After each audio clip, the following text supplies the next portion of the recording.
Hello दोस्तों, आप लोगों का फतह राजगीर ग्रुप में स्वागत है। चलिए आज जो है हम लोग देखेंगे 14 नंबर का बिहार दरोगा का जो स्पेशल सेट चला रहे हैं वो देखेंगे, क्योंकि बिहार दरोगा का वैकेंसी आने वाला है इस माह के लास्ट तक में या नेक्स्ट मंथ में आपको 2000 के आसपास बिहार दरोगा का वैकेंसी और ईएसआई का भी वैकेंसी देखने को मिलेगा। चलिए इसी के साथ हम लोग देखते हैं पहला क्वेश्चन। तो पहला क्वेश्चन क्या कह रहा है कि सूर्य का प्रकाश पृथ्वी पर लगभग कितने समय में पहुंचता है। तो इसको पहुंचने में लगता है आपको 8 मिनट 20 सेकंड का समय लगता है सूर्य के प्रकाश को पृथ्वी तक पहुंचने में। ऐसे देखिएगा पृथ्वी तो सूर्य से जो क्रम देखिएगा दूरी के क्रम में, तो बुध शुक्र पृथ्वी तीसरा नंबर पर आता है। नेक्स्ट क्वेश्चन हम लोग देखते हैं।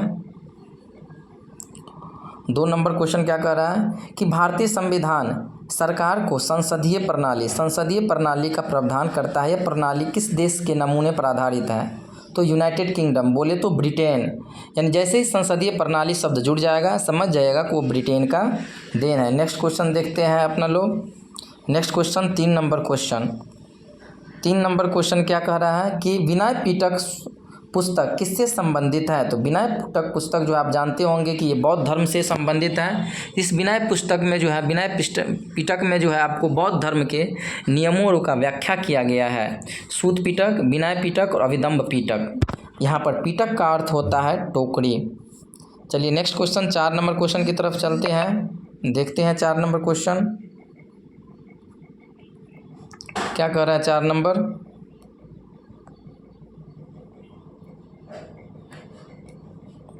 4 नंबर में है कि जीडीपी डाटा की गणना और जारी करने के लिए कौन सा मंत्रालय जो है जिम्मेदार है। तो इसका आंसर होगा बी, राष्ट्रीय सांख्यिकी कार्यालय। ये जो है ना आपको डाटा इकट्ठा करती है। डाटा इकट्ठा कौन करती है। तो यही करती है आपको राष्ट्रीय सांख्यिकी कार्यालय। नेक्स्ट क्वेश्चन 5 नंबर क्वेश्चन की तरफ चलते हैं। 5 नंबर क्वेश्चन क्या कर रहा है, लाओस किसकी राजधानी है। तो लाओस की राजधानी जो है, ये लाओस की राजधानी वियंतियाने है। कहाँ पर है, वियंतियाने है। फिर काठमांडू जो देखते हैं ये नेपाल की राजधानी है काठमांडू। फिर जो है आपको लीमा जो है ये किसकी, पेरू की राजधानी कहाँ पर है, लीमा। नेक्स्ट क्वेश्चन देखते हैं 6 नंबर क्वेश्चन। 6 नंबर क्वेश्चन में क्या कह रहा है कि कौन सा संगठन राष्ट्रों में सुचारू और पुनर्अनुमानित व्यापार के लिए जिम्मेदार है। यानी कि पूरे विश्व में व्यापार पर जो नियंत्रण रखता है, कंट्रोल करता है, ये कौन करता है, विश्व व्यापार संगठन, जिसको कहते हैं WTO। इसका मुख्यालय कहाँ पे है। तो इसका मुख्यालय जो आपको मिलेगा ये जनेवा में है, इसका मुख्यालय है। फिर देखिएगा WTO की स्थापना जो हुई थी इसकी 1 जनवरी 1995 को WTO का स्थापना हुआ था। नेक्स्ट क्वेश्चन देखते हैं 7 नंबर क्वेश्चन। 7 नंबर क्वेश्चन क्या कह रहा है, ये यूपी पुलिस का क्वेश्चन है। ये 7 नंबर क्वेश्चन कि मोबाइल फ़ोन पर GST दर कितना % है भारत में। तो ये है आपको 18%। आप जानते हैं कि भारत में जो है 0, 5, 12, 18 और 28 5 प्रकार की GST दरें हैं, जिसमें से 0 को छोड़ दीजिएगा तो 5, 12, 18 और 28, उसमें से 28% जो है ये मोबाइल फ़ोन पर GST लगता है। ऐसे भी जानते हैं कि भारत में GST दिवस कब मनाया जाता है। तो 1 जुलाई को मनाया जाता है GST दिवस, क्योंकि GST कब लागू हुआ था भारत में, 1 जुलाई 2017 को। और GST एक अप्रत्यक्ष कर है, ठीक है, इनडायरेक्ट टैक्स है। फिर देखिएगा 8 नंबर क्वेश्चन को, GST परिषद में कितने सदस्य होते हैं। तो GST परिषद में कुल जो है सदस्यों की संख्या 33 होती है। और इस GST परिषद के जो अध्यक्ष होते हैं वह वित्त मंत्रालय के मंत्री होते हैं। अभी कौन है, निर्मला सीतारमण। फिर 9 नंबर क्वेश्चन की तरफ देखिएगा तो क्या कह रहा है, राष्ट्रीय समुद्री दिवस 2024 का विषय यानी कि थीम क्या था। तो इसका जो थीम था, A नंबर इसका आंसर हो जाएगा। A नंबर में क्या है, भविष्य को नेविगेट करना, सुरक्षा पहले, ये इसका आंसर होगा। अब चलते हैं 10 नंबर क्वेश्चन की तरफ हम लोग। 10 नंबर क्वेश्चन में क्या कह रहा है, ध्यान से देखिएगा कि भारत में महात्मा गांधी के नेतृत्व में सत्याग्रह का पहला सफल प्रयास कहाँ पर किया गया। तो चंपारण सत्याग्रह गांधी जी का पहला सत्याग्रह था, 1917 में जो है ये स्टार्ट हुआ था। फिर खेरा आंदोलन देखिएगा, ये 1918 में स्टार्ट हुआ था। खेरा में किसान सबसे संबंधित आंदोलन था। बारदोली सत्याग्रह जो है 1928 ईस्वी में सरदार वल्लभ भाई पटेल के नेतृत्व में हुआ था। और अहमदाबाद मीर मजदूर आंदोलन भी 1918 ईस्वी में हुआ था गांधी जी के निर्देशन में। नेक्स्ट क्वेश्चन की तरफ चलते हैं, 11 नंबर क्वेश्चन। भारत छोड़ो आंदोलन के समय भारत छोड़ो आंदोलन किसके जवाब में शुरू किया गया था। तो भारत छोड़ो आंदोलन जब 1942 ईस्वी में जब क्रिप्स मिशन आता है, जब 1942 ईस्वी में क्रिप्स मिशन आता है, तो ये जब मिशन असफल हो जाता है तब इसके विरोध में भारत छोड़ो आंदोलन स्टार्ट किया जाता है। चलिए अब नेक्स्ट क्वेश्चन देखते हैं, 12 नंबर क्वेश्चन की तरफ चलते हैं। 12 नंबर क्वेश्चन क्या है तो देखते हैं 12 number.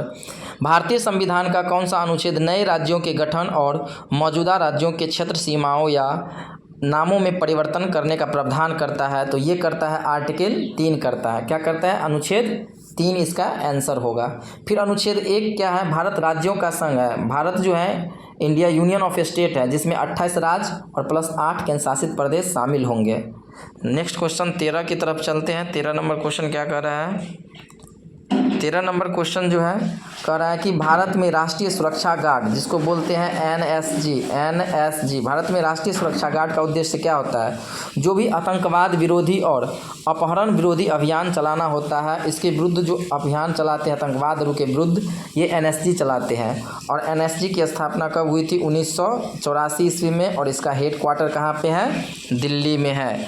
Next question 14 number question देखते हैं। 14 नंबर क्वेश्चन क्या कह रहा है कि निम्न में से कौन सा पदार्थ मुख्य रूप से अम्लीय वर्षा के लिए जिम्मेदार है। तो कौन सा है, SO2 है। कौन सा है, SO2। नेक्स्ट क्वेश्चन की तरफ चलते हैं। सबसे ज़्यादा ऐसे भी देखिएगा ना अम्ल वर्षा, तो सबसे ज़्यादा अम्ल वर्षा कहाँ पे होता है, नॉर्वे में होता है। फिर देखेंगे 15 नंबर क्वेश्चन। 15 नंबर क्वेश्चन क्या कह रहा है कि कौन सा देश पवन ऊर्जा का दुनिया का सबसे बड़ा उत्पादक, पवन ऊर्जा बोले तो हवा से जो ऊर्जा होता है वो है कौन, चीन। चीन की राजधानी कहाँ पर है, बीजिंग। फिर देखते हैं 16 नंबर क्वेश्चन। किसी क्षेत्र के अंदर और बाहर लोगों की आवाजाही को क्या कहा जाता है। तो ये प्रवास कहा जाता है। क्या कहा जाता है, प्रवास कहा जाता है। भारत में प्रवासी दिवस कब मनाते हैं, तो ये मनाया जाता है 9 जनवरी को, क्योंकि 9 जनवरी 1915 को महात्मा गांधी भारत आए थे, इसीलिए जो मनाया जाता है हर वर्ष मनाया जाता है 9 जनवरी को राष्ट्रीय प्रवासी दिवस मनाया जाता है। फिर नेक्स्ट क्वेश्चन की तरफ चलते हैं। नेक्स्ट क्वेश्चन है 17 नंबर क्वेश्चन। अलीगढ़ मुस्लिम विश्वविद्यालय की स्थापना कब की गई थी। तो इसका आंसर हो जाएगा 1920, जो डी नंबर ऑप्शन में है, दिखाई नहीं दे रहा, 1920 हो जाएगा। अलीगढ़ मुस्लिम विश्वविद्यालय। किसी के दिमाग में यदि 1875 चलता होगा तो ये है एंग्लो ओरिएंटल स्कूल जो नहीं है, उसी का स्थापना 1875 में हुआ था। लेकिन इसका आंसर जो होगा ये होगा डी, 1920। कौन सा भारतीय अर्थशास्त्री कल्याणकारी अर्थशास्त्र पर अपने काम के लिए जाना जाता है और जिसे 1998 में आर्थिक विज्ञान में नोबेल पुरस्कार दिया गया था। तो वो है कौन सा, अमर्त्य सेन है। कौन है, बी नंबर इसका आंसर होगा, अमर्त्य सेन। फिर नेक्स्ट क्वेश्चन देखते हैं, 19 नंबर क्वेश्चन पर आते हैं। 19 नंबर क्वेश्चन क्या कर रहा है, ट्विटर एक डैश डैश पर आधारित संचार संघ है। तो ये SMS पर आधारित जो है ना एक संचार मंच है। कौन, ट्विटर। ट्विटर के मालिक कौन है, एलन मार्क्स जो है ना, एलन मार्क्स साहब जो है ये ट्विटर के कौन है, मालिक है। जैसे ट्विटर के मालिक एलन मार्क्स है, उसके बाद एलन मार्क्स का देखिएगा तो एक टेस्ला का कार आता है, उस कंपनी के मालिक भी क्या है, एलन मार्क्स ही है। फिर एक स्टारलिंक परियोजना है, उसका भी मालिक कौन है, एलन मार्क्स ही है। फिर 20 नंबर क्वेश्चन तरफ देखते हैं। 20 नंबर क्वेश्चन क्या करें, भारत में लिपुलेख दर्रा किस देश के साथ साझा करता है। तो ये जो है ना चीन के साथ, चीन है तो चीन, तिब्बत रहता तो तिब्बत। जो मानसरोवर यात्रा के लिए जो यात्री जाते हैं वैसे ही दर्रा से होते हुए मानसरोवर की यात्रा पर जाते हैं। और इंडो तिब्बत सीमा पर जो है ना एक ITBP का जवान रहता है, और वो जब भी कोई जो है यहाँ पर यात्री को कुछ तकलीफ़ हो जाती है चलने फिरने में कोई भी चीज़ में, तो ITBP उसकी सहायता करती है। चलिए अब आते हैं 21 नंबर क्वेश्चन पे आते हैं कि 21 नंबर क्वेश्चन क्या कह रहा है। 21 नंबर क्वेश्चन पे तो कह रहा है कि दक्षिण कोरिया की मुद्रा क्या है। तो दक्षिण कोरिया की मुद्रा या उत्तरी कोरिया की मुद्रा क्या है, वॉन है। क्या है, वॉन है। युआन कहाँ की मुद्रा है, तो चीन की मुद्रा है। चीन की मुद्रा क्या है, युआन है। पेसो कहाँ का है, पेसो कहाँ का है मुद्रा, तो ये जो है फिलीपींस का शायद पेसो ही है, फिलीपींस का पेसो। फिर आते हैं 22 नंबर क्वेश्चन पे। 22 नंबर क्वेश्चन क्या कह रहा है कि डैश डैश डैश आक्रमण वह होता है जब कोई कंप्यूटर सिस्टम या नेटवर्क कंप्यूटर वायरस से संक्रमित हो जाता है। तो ये मालवेयर क्या है, एक कंप्यूटर वायरस है। जब ये संक्रमित कर देता है ना कंप्यूटर को, तो बहुत सारा डेटा जो क्या होता है, नष्ट हो जाता है। चलिए आते हैं 23 नंबर क्वेश्चन की तरफ। 23 नंबर क्वेश्चन क्या कह रहा है,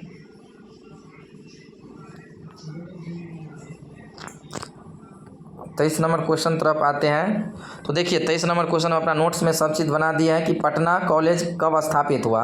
तो पटना कॉलेज जो स्थापित हुआ 1863 ईस्वी में, बीपीएससी ट्री का क्वेश्चन है, इसका आंसर होगा बी। लेकिन 1917 में पटना यूनिवर्सिटी, जो पटना यूनिवर्सिटी है, इसकी स्थापना हुई थी 1917 में। और 1925 में जो है ना पटना मेडिकल कॉलेज जो है, पटना मेडिकल कॉलेज, उसकी स्थापना हुई थी 1925 में। नेक्स्ट क्वेश्चन देखते हैं कि 24 नंबर, ऑल इंडिया हरिजन संघ की स्थापना 1932 में किसके द्वारा किया गया था।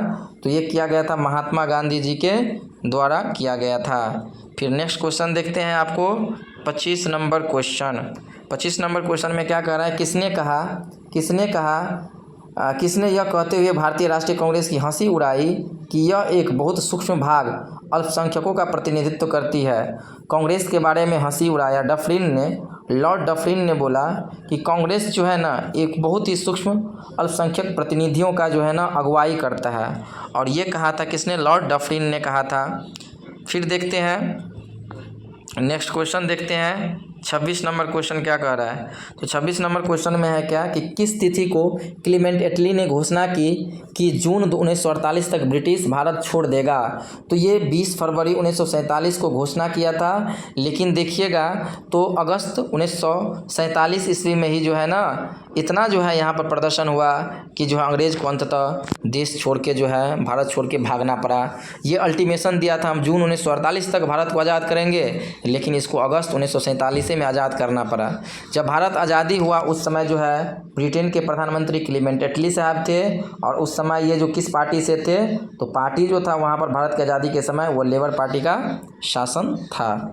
नेक्स्ट क्वेश्चन देखते हैं 27 नंबर क्वेश्चन क्या कह रहा है। तो इसमें क्या है, इनमें से किसने सामुदायिक कार्यक्रम को एक मौन क्रांति की संज्ञा दी है। तो सामुदायिक कार्यक्रम को एक मौन क्रांति की जो संज्ञा दिया था, ये जवाहरलाल नेहरू ने इनके बारे में बोला था कि सामुदायिक कार्यक्रम जो है ना एक मौन क्रांति इसको मैं कह रहा हूँ।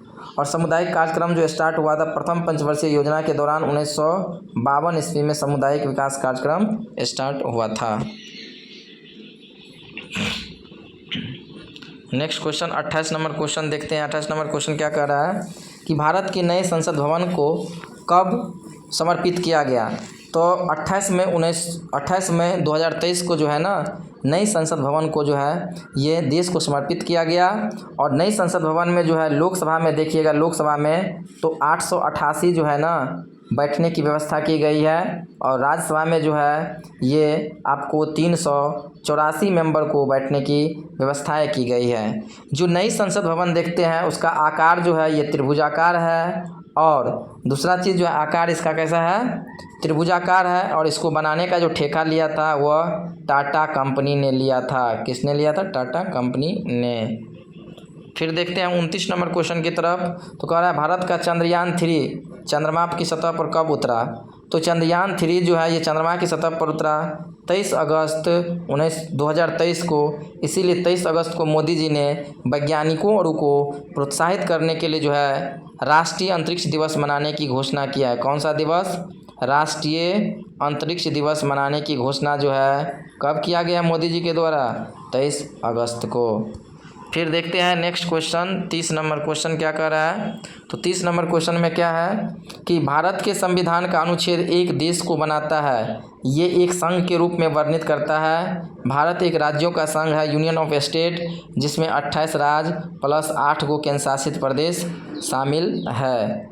फिर देखिएगा नेक्स्ट क्वेश्चन 31 नंबर क्वेश्चन कि G20 शिखर सम्मेलन 2024 का आयोजन किस देश में किया जा रहा है? तो ये ब्राज़ील में किया जाएगा। कहाँ पर किया जाएगा? ब्राज़ील में।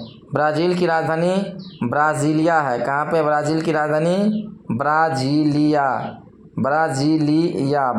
है। ब्राज़ील की राजधानी कहाँ है? तो ब्राज़ीलिया है इसकी राजधानी। फिर नेक्स्ट क्वेश्चन देखते हैं 32 नंबर क्वेश्चन में क्या है कि भारतीय मुद्रा के किस नोट के पीछे की ओर मंगलयान का चित्र है? तो 2000 की नोट देखिएगा ना, तो उस पर मंगलयान है। क्या है? मंगलयान है। 500 रुपया के नोट पर लाल किला दिखाई देगा। ये 50 रुपया का नोट पर जो है ना, क्या है? हम्पी का स्मारक आपको दिखाई देगा। हम्पी का स्मारक 50 रुपया के नोट पे। 10 रुपया के नोट पर जो है ना, ये कोणार्क का सूर्य मंदिर दिखाई देगा। क्या देगा? कोणार्क का सूर्य मंदिर दिखाई देगा। नेक्स्ट क्वेश्चन चलते हैं। दरोगा के लिए बहुत ही फेवरेट क्वेश्चन है कि अमन जो है, अमन किस फसल की एक किस्म है? तो ये अमन धान या चावल कहिएगा उसका है। पीताम्बरी जो होता है ना, वह सरसों की नस्ल होती है। सिंधु गंगा किसका है? गेहूं का है। स्वर्ण लोहित भी किसकी एक फसल है? स्वर्ण लोहित जो है, स्वर्ण लोहित ये गेहूं की एक किस्म है। स्वर्ण लोहित गेहूं की एक किस्म है। नेक्स्ट क्वेश्चन चलते हैं 34 नंबर। सुरती किस जानवर की नस्ल है? तो सुरती जो है, ये गुजरात के सूरत में सुरती जगह पड़ता है, वहीं पर देखिएगा तो एक भैंसा की नस्ल है। ये गुजरात में पाई जाती है सुरती नस्ल। फिर नेक्स्ट क्वेश्चन चलते हैं 35 नंबर क्वेश्चन की तरफ। 35 नंबर क्वेश्चन की तरफ देखते हैं। तो देखते हैं क्या है क्वेश्चन कि भूकंप की तीव्रता को मापने के हेतु किस मशीन का प्रयोग किया जाता है? तो बी आंसर होगा सिस्मोग्राफ। बैरोमीटर जो होता है ना, ये वायुमंडलीय दाब को मापने के लिए होता है। एनीमोमीटर तो सब जानते हैं कि वायु के वेग को मापने वैश्विक वायु की दिशा को मापने के लिए क्या होता है? एनीमोमीटर। फिर 36 में देखिएगा कि वायु में ऑक्सीजन का प्रतिशत कितना है? तो वायु में ऑक्सीजन का प्रतिशत जो है आप जानते हैं 21% है। 78% जो है ये नाइट्रोजन गैस होता है। फिर नेक्स्ट क्वेश्चन देखेंगे 37 नंबर क्वेश्चन क्या कह रहा है कि वायुमंडल के किस परत में हवाई जहाज उड़ता है? तो समताप मंडल में। क्या? क्योंकि यहाँ पर टेम्परेचर जो है समान रहता है, इसीलिए समताप मंडल में। फिर आप देखिएगा क्षोभ मंडल। जितने भी वायु संबंधित घटनाएं, जितने भी मौसम संबंधित घटनाएं जैसे आंधी तूफान, ये सब जो भी होता है ये सब क्षोभ मंडल में घटित होता है। रेडियो तरंगें सब जो है ये परावर्तित होती है, आयन मंडल में होती है। नेक्स्ट क्वेश्चन देखते हैं 38 नंबर क्वेश्चन। पर्यावरण के लिए किससे खतरा है? तो जनसंख्या में वृद्धि जो है ये पर्यावरण के लिए खतरा है कि जनसंख्या में वृद्धि होगा, पेड़ पौधे काटे जाएंगे, लोगों के निवास के लिए स्थल नहीं रहेगा, तो इससे पर्यावरण को हानि पहुंचेगी। इसीलिए पर्यावरण को बचाने के लिए 1986 ईस्वी में एक पर्यावरण संरक्षण अधिनियम आया था। पर्यावरण संरक्षण अधिनियम 1986 में आया था। फिर देखिएगा कि इसमें क्या कह रहा है कि सहारा किस प्रकार का रेगिस्तान है? तो सहारा एक गर्म रेगिस्तान है। फिर नेक्स्ट क्वेश्चन देखिएगा 40 नंबर क्वेश्चन, बहुत ही इम्पोर्टेंट और मस्त क्वेश्चन है ये कि स्वच्छ भारत मिशन कब प्रारंभ हुआ था? तो 2 अक्टूबर 2014 को स्वच्छ भारत मिशन प्रारंभ हुआ था। फिर कह रहा है ऊर्जा का गैर पारंपरिक स्रोत कौन सा है? तो उपयुक्त में से सभी डी। परमाणु ऊर्जा भी है, बायोगैस भी है और भूतापीय। गैर परंपरागत का मतलब क्या हुआ? जो अपने बाबा दादा परदादा और नहीं यूज करते होंगे, हाल फिलहाल में इसका इन्वेंशन हुआ, टेक्नोलॉजी के बल पर किया जा रहा है, तो उसको कहेंगे गैर परंपरागत। परंपरागत का मतलब होता है ना पूर्वज का पूर्वज उस चीज़ को यूज करता होगा, लेकिन ये सब जो उसको यूज नहीं करता होगा, नया जनरेशन जो है ना इसको छानबीन हुआ और आविष्कार हुआ और इस सब से बिजली ऊर्जा उत्पादन किया जाता है। तो यही होता है, एक होता है गैर परंपरागत, एक परंपरागत। तो ये क्वेश्चन आता है, तो ये सभी आंसर हो जाएगा।